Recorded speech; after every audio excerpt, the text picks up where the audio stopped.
Carry movie की शुरुआत में एक औरत को दिखाया जाता है जो अपने घर में चिल्ला रही होती है और वो गॉड से प्रे करती है कि वो उसकी रक्षा करे और अगले पल उसका दर्द खत्म हो जाता है। दरअसल ये औरत प्रेग्नेंट थी, इसे पता नहीं था। जब वो अपने पैरों के पास देखती है तो वहाँ पर एक छोटी सी बच्ची होती है जिसके पैदा होने से उसे कोई भी खुशी नहीं, इसीलिए वो एक सीजर उठाती है। लेकिन अगले ही पल वो रुक जाती है क्योंकि वो जानती है कि ये बच्ची मासूम है, इसका इसमें कोई कसूर नहीं। दरअसल ये औरत जिसका नाम मार्गरेट वाइट है, ये एक धार्मिक औरत है, लेकिन वो पूरी तरह से स्टेबल नहीं है। धीरे धीरे वक्त बीतता है और मार्गरेट की बेटी जिसका नाम उसने कैरी रखा है, अब वो ग्रेजुएशन में है, लेकिन वो किसी से ज्यादा बात नहीं करती। वो बहुत शर्मीली भी है। वो इतनी आइसोलेट होती है कि जब सभी लड़कियां वॉलीबॉल खेल रही होती हैं, तो कैरी सबसे अलग खड़ी होती है। ये सारी लड़कियां वेट एरिया में शॉवर लेने के लिए जाती हैं और जब कैरी शॉवर ले रही होती है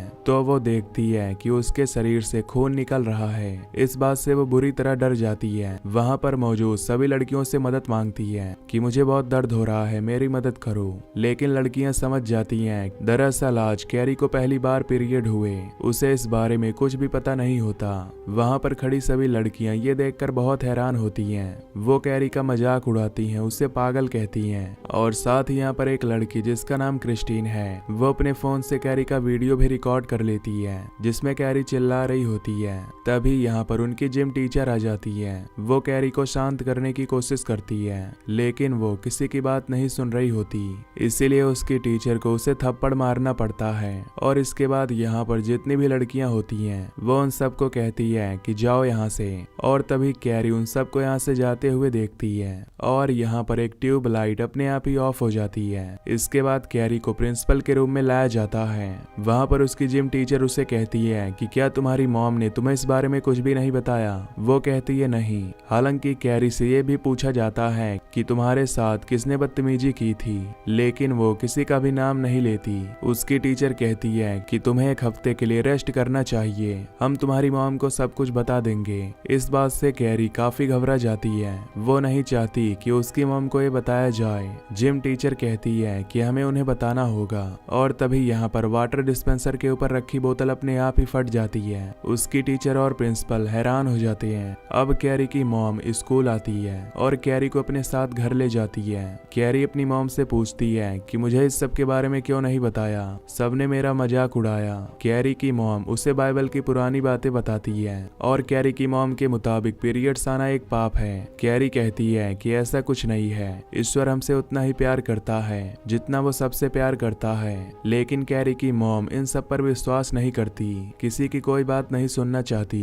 वो कैरी को कहती है कि अपने क्लोजेट में जाओ, ये एक तरह की कोठरी होती है। कैरी वहां पर नहीं जाना चाहती, लेकिन उसकी मॉम जबरदस्ती उसके अंदर बंद कर देती है। कैरी जोर जोर से चिल्लाना शुरू कर देती है और तभी दरवाजा अपने आप ही क्रैक हो जाता है और जीसस की मूर्ति से भी खून निकलने लगता है। कैरी इन सब चीजों से बहुत डर जाती है। अगली सुबह कैरी की मॉम क्लोजेट के अंदर आती है। वो कैरी को उठाती है और कैरी को बहुत प्यार करती है। ऐसा लगता है कि कुछ हुआ ही नहीं था, ये एक नॉर्मल मॉम है। वहीं दूसरी तरफ क्रिस्टीन, जिसने कैरी का अपने मोबाइल फोन से वीडियो बनाया था, वो उसे यूट्यूब पर अपलोड कर देती है। और जब वो स्कूल जाती है तो वहां पर उनकी जिम टीचर उन सभी लड़कियों को ग्राउंड में बुलाती है और वो कहती है कि कल जो तुमने कैरी के साथ किया बहुत ही शर्मनाक हरकत थी और तुम में से एक ने उसका वीडियो बनाकर यूट्यूब पर अपलोड भी कर दिया। इसीलिए वो इन सब लड़कियों को सजा देती है कि तुम्हें स्कूल की छुट्टियों के बाद यहाँ पर बूट कैंप करना होगा।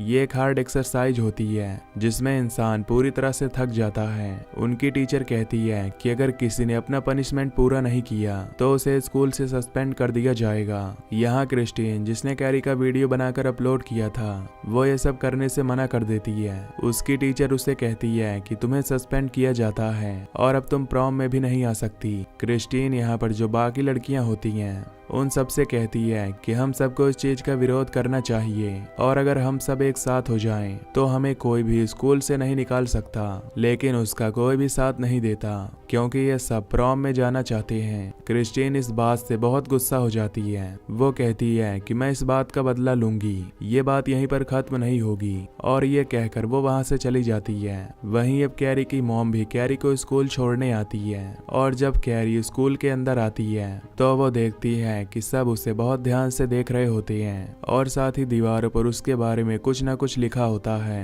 इस बात से परेशान होकर कैरी वॉशरूम में चली जाती है और जब वो मिरर में देखती है तो मिरर अपने आप ही टूट जाता है और तब कैरी को एहसास होता है कि उसके अंदर कोई न कोई पावर है और वो अपनी पावर से उन टुकड़ों को हिलाने की कोशिश करती है, लेकिन तभी वहां पर कोई आ जाता है और कैरी वहां से चली जाती है। इसके बाद कैरी इंटरनेट पर इस बारे में पढ़ती है कि एक तरह की पावर है और ये पावर उसके अंदर भी है। वहीं स्कूल में क्रिस्टीन अपने डैड को लेकर आती है जो कि बहुत बड़े आदमी हैं और वो प्रिंसिपल और जिम टीचर को कहते हैं कि तुमने मेरी बेटी के ऊपर झूठा इल्जाम लगाया, उसे कई घंटा तक ग्राउंड में दौड़ाया और साथ ही साथ जिम टीचर उससे गंदी जुबान में बात करती है। जिम टीचर कहती है कि जो तुम्हारी बेटी ने किया वो अपने आप में एक शर्मनाक हरकत है। उसने एक लड़की का वीडियो बनाया और साथ ही साथ उसे यूट्यूब पर अपलोड भी कर दिया। क्रिस्टीन कहती है कि डैडी सब कुछ झूठ है। जिम टीचर कहती है कि ठीक है, इसका मोबाइल चेक करो, अगर उसमें कैरी का वीडियो नहीं हुआ तो मैं आप लोगों से माफी मांगूंगी।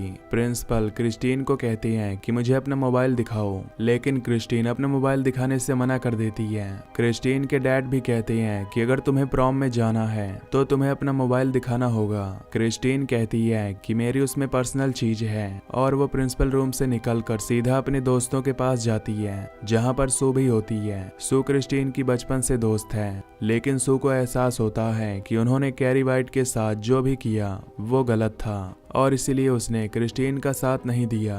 क्रिस्टीन उसे कहती है कि तुम्हें मेरा साथ देना चाहिए था। सू कहती है कि नहीं, हमने उसके साथ गलत किया था और वैसे भी तुम्हारा कैरी ने क्या बिगाड़ा था। तो वो कहती है कि तुम भी उनमें से एक थी जो उसे पागल कह रही थी, उसके ऊपर चीजें फेंक रही थी और वो वहां से चली जाती है। सू वहां से अपने बॉयफ्रेंड के पास जाती है और वो उसे कहती है कि मैं चाहती हूँ कि तुम कैरी को अपने साथ प्रॉम नाइट पर ले जाओ और वो ऐसा इसीलिए करना चाहती है क्योंकि जो उसने गलती की है वो उसका इस तरह से प्रायश्चित करना चाहती है। हालांकि उसका बॉयफ्रेंड ऐसा नहीं करना चाहता, लेकिन सू के कहने पर वो मान जाता है। वहीं दूसरी तरफ घर पर कैरी अपनी शक्तियों को अपने कंट्रोल में कर रही होती है, यहाँ तक कि वो जिस बेड के ऊपर बैठी होती है वो भी हवा में उड़ रहा होता है। नीचे कैरी की मॉम को शक होता है कि कमरे में कुछ तो चल रहा है। वो चाकू उठाती है और कैरी के रूम की तरफ बढ़ती है। कैरी सब कुछ नॉर्मल करके सोने का बहाना कर लेती है। उसकी मॉम चाकू को वहीं पर रख देती है और वो कैरी के पास लेट जाती है और कैरी से कहती है कि अब तुम्हें डरने की कोई जरूरत नहीं, मैं तुम्हारे साथ हूँ। और तभी चाकू ऊपर से नीचे गिर जाता है। इससे पता चलता है कि कैरी को अपनी शक्तियों पर अब कंट्रोल है। वहीं जब कैरी स्कूल में होती है तो उसके पास सू का बॉयफ्रेंड जिसका नाम टॉय है वो जाता है और वो उसे कहता है कि क्या तुम मेरे साथ प्रॉम नाइट पर चलोगी। ये बात कैरी को बहुत अजीब लगती है और उसे लगता है कि ये दोबारा से उसका मजाक उड़ाना चाहते हैं क्योंकि कैरी जानती है कि टॉय सू का बॉयफ्रेंड है। कैरी उसे मना करके वहां से भाग जाती है और वो एक जगह बैठकर रोना शुरू कर देती है और तभी उनकी टीचर उसके पास जाती है और वो कैरी से पूछती है कि क्या तुम्हें फिर से किसी ने परेशान किया। कैरी कहती है नहीं, मुझे किसी ने प्रॉम में इनवाइट किया है और वो और कोई नहीं बल्कि सू का बॉयफ्रेंड टॉय है। उसकी टीचर उससे कहती है कि तुम्हें जाना चाहिए तो बहुत अच्छी बात है, लेकिन कैरी कहती है कि कोई मेरे साथ क्यों जाना चाहेगा। कैरी की टीचर उसे मिरर के सामने ले जाती है और कहती है कि तुम सुंदर हो, बस हमें थोड़ा सा मेकअप और एक अच्छी सी ड्रेस की जरूरत है। लेकिन कैरी की टीचर को कहीं न कहीं शक होता है कि हो सकता है कि सू एक बार फिर से कैरी का मजाक उड़ाना चाहती हो। इसीलिए वो सू और उसकी बॉयफ्रेंड के पास जाती है और कहती है कि अगर तुम कोई हरकत करना चाहते हो तो ऐसा मत करना। टॉय कहता है कि अब इन सब बातों का कोई फायदा नहीं क्योंकि कैरी ने मना कर दिया है, लेकिन सू उसे कहती है कि तुम्हें एक बार फिर से ट्राई करना होगा। और अब जब कैरी अपने घर जा रही होती है तो वो देखती है कि वहां पर टॉय है। वो टॉय को वहां से जाने के लिए कहती है क्योंकि वो जानती है कि अगर उसकी मॉम ने उसे वहां पर देख लिया तो उसकी मॉम उसे बहुत डांटेंगी क्योंकि उसकी मॉम के हिसाब से ये सब कुछ पाप है। टॉय उसे एक बार फिर से प्रॉम के लिए इनवाइट करता है और इस बार कैरी उसे हाँ कर देती है, लेकिन वो कहती है कि मुझे 10:30 बजे से पहले वापस आना होगा। टॉय हाँ कर देता है और वो वहाँ से चला जाता है। कैरी यहाँ से सीधा मार्केट जाती है और वो अपने लिए एक ड्रेस का कपड़ा लेकर घर वापस आती है। और जब उसकी मॉम उसे देखती है तो कहती है कि तुम इतनी देर तक कहाँ थी। वो कहती है कि मैं मार्केट गई थी, मुझे प्रॉम में किसी ने इनवाइट किया है और मैं अपने लिए ड्रेस लेने के लिए गई थी। ये सुनकर उसकी मॉम शॉक्ड हो जाती है और कहती है कि तुम प्रॉम भी नहीं जाओगी।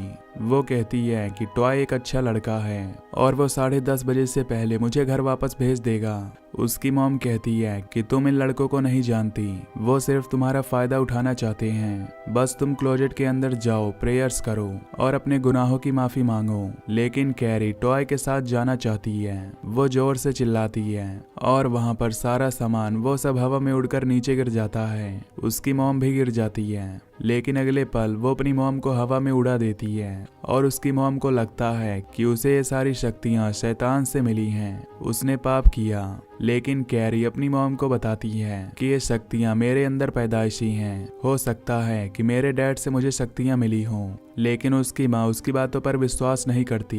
कैरी अपनी मॉम को कहती है कि मैं प्रॉम में जरूर जाऊंगी और मुझे कोई भी रोक नहीं सकता। कैरी अपने लिए एक बहुत सुंदर ड्रेस बनाती है और अब वो रात आ जाती है जब उसे टॉय के साथ प्रॉम में जाना है। हालांकि उसकी मॉम उसे रोकने की कोशिश करती है, लेकिन वो अपनी मॉम की एक भी नहीं सुनती।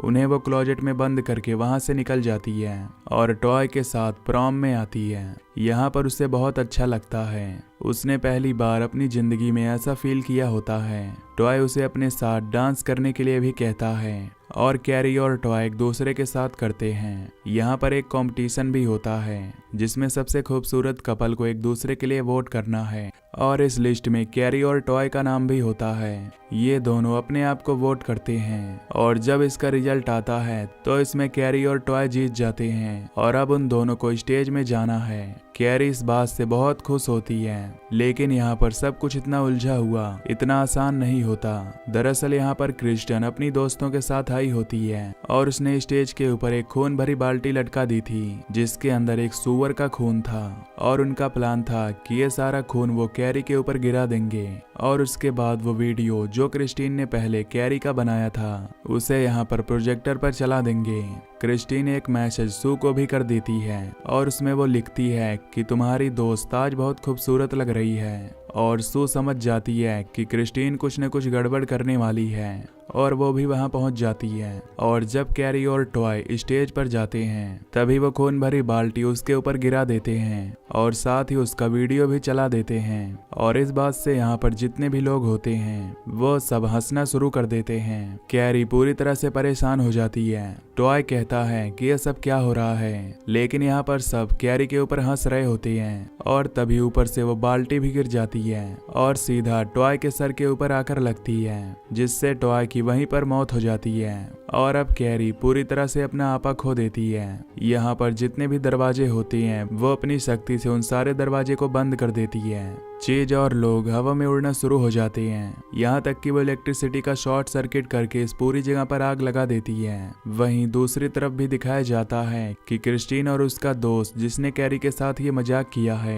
वो गाड़ी से यहाँ से भाग रहे होते हैं और अब कैरी भी उनका पीछा कर रही है और उसके पीछे दिखाया जाता है कि पूरे स्कूल की बिल्डिंग भी आग से दहक रही है और क्रिस्टीन और उसका दोस्त जो यहाँ से गाड़ी से भाग रहे होते हैं वो देखते हैं कि उनके सामने कैरी खड़ी है। क्रिस्टीन अपने दोस्त से कहती है कि कुचल डालो इसे और वो गाड़ी की रफ्तार बढ़ाता है तो कैरी अपना हाथ आगे बढ़ाती है और उनकी गाड़ी वहीं पर जाम हो जाती है। उन्हें इतना जोरदार धक्का लगता है कि क्रिस्टीन की दोस्त का सर स्टीयरिंग पर लगता है और उसकी वहीं पर मौत हो जाती है और क्रिस्टीन को भी वो अपनी शक्ति से उसकी सीट बेल्ट से बांध देती है। लेकिन क्रिस्टीन किसी तरह छूट जाती है और वो गाड़ी को अब उसकी तरफ बढ़ाना शुरू करती है। हालांकि क्रिस्टीन ने पूरा एक्सीलेटर दिया होता है, लेकिन उसके शक्ति के सामने गाड़ी 1 इंच आगे नहीं बढ़ती और वो गाड़ी को हवा में उठाकर उसे नीचे छोड़ देती है। और अब क्योंकि गाड़ी फुल स्पीड में होती है इसीलिए वो फुल स्पीड से आगे जाकर सामने गैस स्टेशन पर टकराती है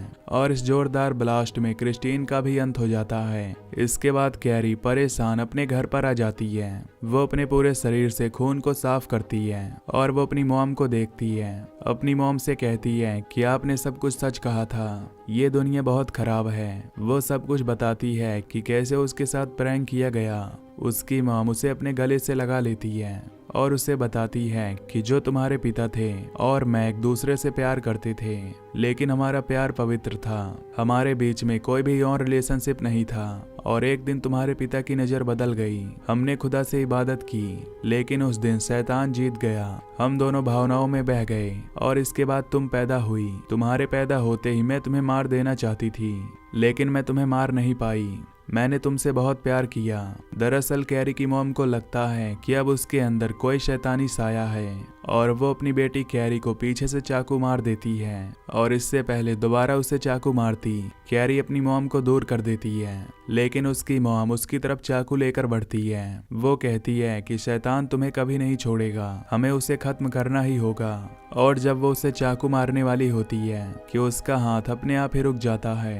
कैरी अपनी शक्ति से अपनी मॉम को ऊपर उठा देती है और घर में जितनी भी शार्प चीज होती है वो सब उसकी मॉम के चारों तरफ घूमना शुरू हो जाती हैं।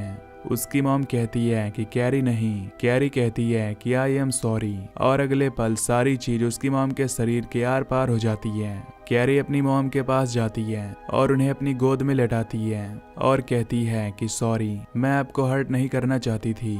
यहाँ सू भी पहुँच जाती है। कैरी कहती है कि देखो, मैंने अपनी मॉम को मार दिया, और इसके बाद ये घर अपने आप ही टूटना शुरू हो जाता है। सू उसकी तरफ अपना हाथ बढ़ाती है। वो कहती है कि हमें यहाँ से निकलना होगा, और तभी कैरी अपनी पावर से सू को हवा में उठा देती है। कैरी को एहसास होता है कि सू प्रेग्नेंट है और वो अपनी पावर से उसे घर से बाहर फेंक देती है, यानी कि वो उसे बचा लेती है। और कैरी, जिसने बचपन से लेकर आज तक कभी भी कोई सुख नहीं देखा, वो अपनी मॉम के साथ इस घर के नीचे दब जाती है। दरअसल सू को कैरी ने इसलिए नहीं मारा क्योंकि उसे अपनी शक्ति से पता चल गया था कि जो प्रैंक उसके साथ किया गया उसमें सू का कोई भी हाथ नहीं है। और इसके बाद सू की कोर्ट में गवाही होती है, जहां पर वो बताती है कि कैरी के अंदर कुछ शक्तियां थी, लेकिन वो हमारी तरह एक आम इंसान थी। और कोर्ट में गवाही देने के बाद वो कैरी की कब्र पर जाती है और एक सफेद रंग का फूल चढ़ाती है, और अगले पल उसकी कब्र पर दरारें पड़ जाती हैं। इसके बाद दिखाया जाता है कि सू हॉस्पिटल में है, उसके पेट में बहुत दर्द है,